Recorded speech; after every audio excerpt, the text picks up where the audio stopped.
Bonjour, je m'appelle Claire Guibert, je suis énergéticienne et créatrice d'objets vibratoires. Vous verrez mes créations en bois sur le site Vibratis, comme les gravures en géométrie sacrée.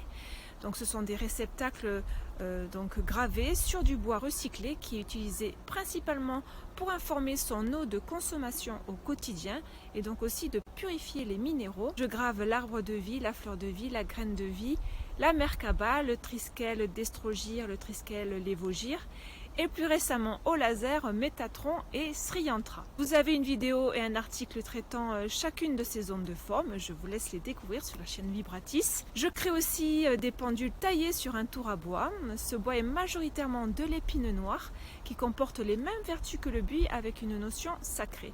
Car c'est un arbre qui est reconnu sacré pour les Celtes qui donc le reconnaissaient avec ses vertus de protection et de magie. Vous pouvez donc télécharger gratuitement le e-book Ondes de forme dans la barre de description, dont la géométrie sacrée que vous pourrez donc imprimer chez vous. Vous trouverez aussi le lien de la formation pendule situé donc aussi dans la barre de description. Bon on va bientôt atteindre les 2500 abonnés, merci du fond du cœur, merci, c'est très encourageant. Allez, je continue, ça donne vraiment du baume au cœur.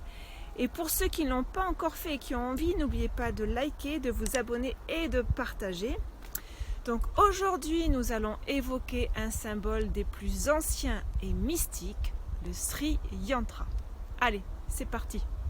Les yantras sont une famille d'environ 160 diagrammes, appelés aussi mandala ou géométrie sacrée, qui permet donc d'intégrer une énergie particulière, souvent par la pratique de la visualisation méditative. Il se traduit en sanskrit outil et les plus anciens diagrammes dateraient donc de plus de 12 000 ans, dont en particulier le Sri Yantra. Ces symboles sont issus de la tradition hindoue, puis bouddhiste et taoïste. C'est une structure donc énergétique comme toute géométrie sacrée, qui permet de mettre en forme, d'intégrer dans la matière une énergie, une sagesse, un message donc de guérison pour les cellules et la conscience. Les yantras ont la particularité de s'inscrire dans un carré et une extension rectangulaire au niveau des 4 axes cardinaux qui entourent un mandala central. Donc les yantras ont plusieurs formes en fonction de l'énergie à intégrer. Généralement, ils incarnent l'aspect d'une divinité, du féminin sacré, appelé la Shakti, afin de réceptionner par la suite le masculin sacré, Shiva. Donc les yantras sont donc les portes du manifesté, la Shakti, féminin sacré, vers le non manifesté, Shiva, masculin sacré. Donc les deux énergies primordiales pour la création.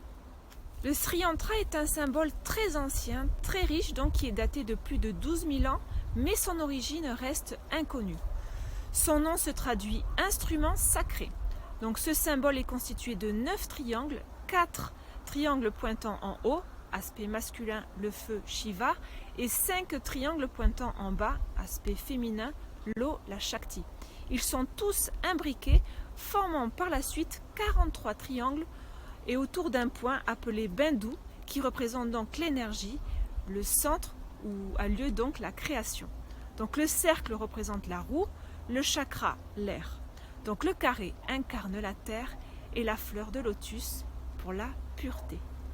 Comme la plupart des yantras, le symbole Sri Yantra est particulièrement en lien avec la sagesse sadhana.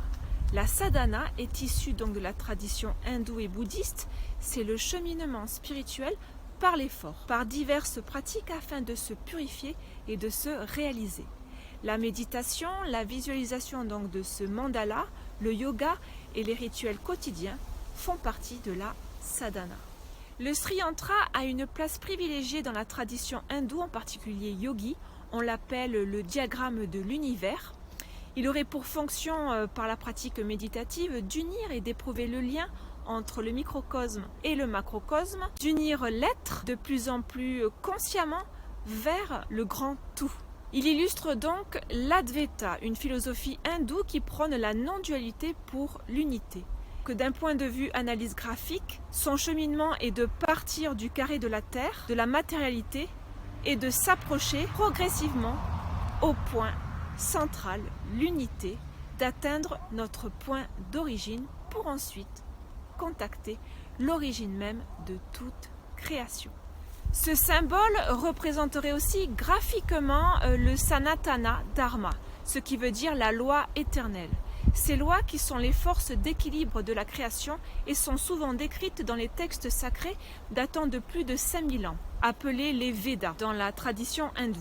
On les retrouve un peu plus tard, environ 800 ans avant Jésus-Christ, dans d'autres textes sacrés, les Upanishads, dont le très connu Bhagavad Gita et les Yoga Sutras de Patanjali. Quels qu'en soient les textes, ils nous enseignent à cultiver notre véritable nature en nous guidant dans notre quotidien et dans notre quête de la réalisation de soi. C'est une sorte de mode d'emploi pour vivre donc en équilibre en soi et autour de soi. Le Sri Yantra représenterait donc le principe de la manifestation de la création au travers de l'équilibre des lois de l'univers. Il nous aiderait donc à vivre au diapason avec les lois de la création, apportant protection et ouverture de conscience.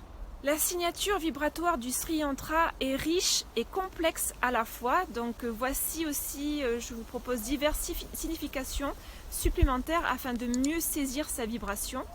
Donc il représenterait tous les principes de l'univers contenus dans le corps humain. Il porterait le son primordial de l'univers, Om, comme le démontrent les travaux enzymatiques du docteur Hans Jenny, qui est l'étude donc de la vibration du son tracé sur du sable ou un liquide, qu'il aurait fait la corrélation entre le son Om et le symbole Sri Yantra. La complexité de créer ce symbole demande des notions mathématiques avancées, ce qui reste pour la plupart des scientifiques inexplicable, si l'on se base donc sur la datation du Sri Yantra qui serait plus de 12 000 ans. Il déroute donc d'autant plus car il serait aussi construit par le nombre d'or, qui est la divine proportion que l'on retrouve partout dans la nature. Donc le Sri Yantra est principalement connu ancestralement dans les pratiques donc méditatives, hindoues, bouddhistes et taoïstes, et comme toute géométrie sacrée, il transmet concentration et ancrage, et donc cela a valu certaines études scientifiques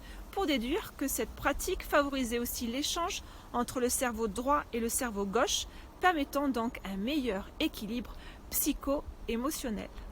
Voilà, ce symbole est à la fois mystique, puissant, qui dépasse notre compréhension.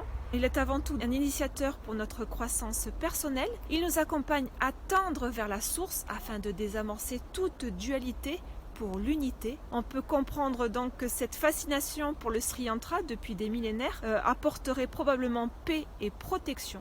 Voilà, j'espère vous avoir éclairé sur ce puissant symbole, le Sri Yantra. N'hésitez pas à télécharger le e-book en 2 formes. Dans la barre de description, vous avez aussi le lien de la formation Art du Pendule, donc pour mieux l'utiliser au quotidien, ainsi que le groupe Facebook pour que nous puissions partager autour de cette pratique. Bien entendu, mes créations sont sur le site Vibratis, que ce soit les réceptacles en géométrie sacrée et les pendules taillées sur un tour à bois.